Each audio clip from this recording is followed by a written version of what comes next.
This is GG News, your one stop for all things gaming news. Valorant Pro and former Overwatch League MVP Jay Sinatra Wan has been suspended for 6 months following a sexual assault investigation.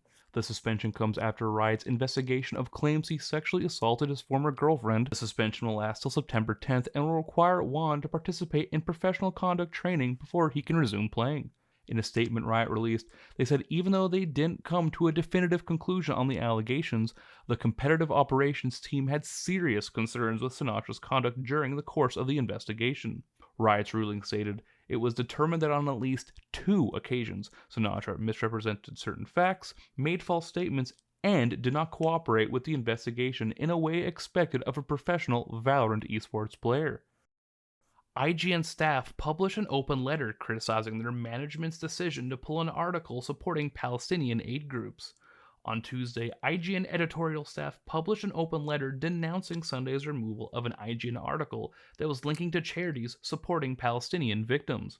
The article and tweet posted on May 15th in response to the military strikes against the people of Gaza by the Israeli Defense Force were both taken down on the 16th without the IGN editorial staff's permission or involvement.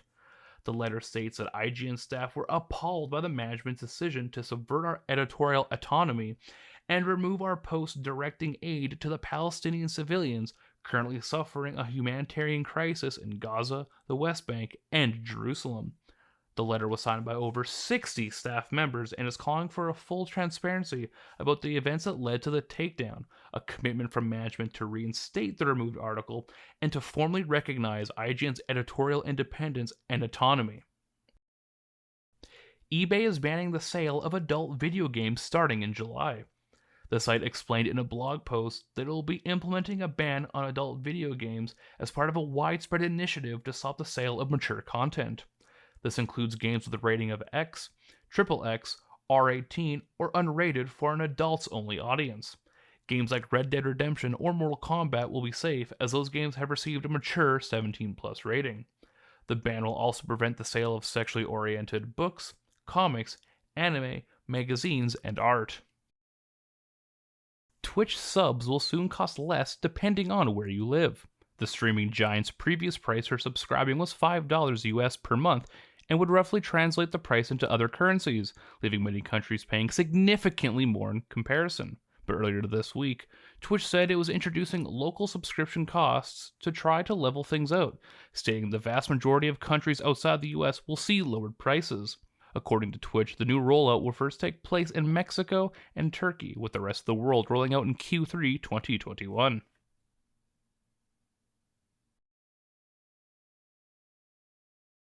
The Overwatch League returns this Friday after a 1-week break.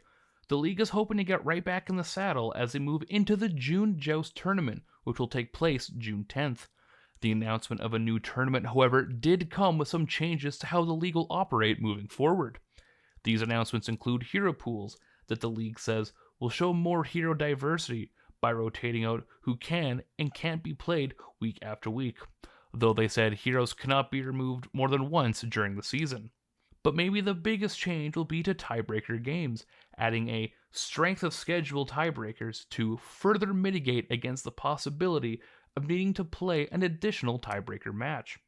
The league will return May 21st at noon Pacific, and you can catch all the action for free over on their YouTube channel. FIFA 21 is honoring a player who was tragically murdered in 2006. On Tuesday, FIFA 21 players were able to play as KIYAN, a footballer who was murdered outside of his school.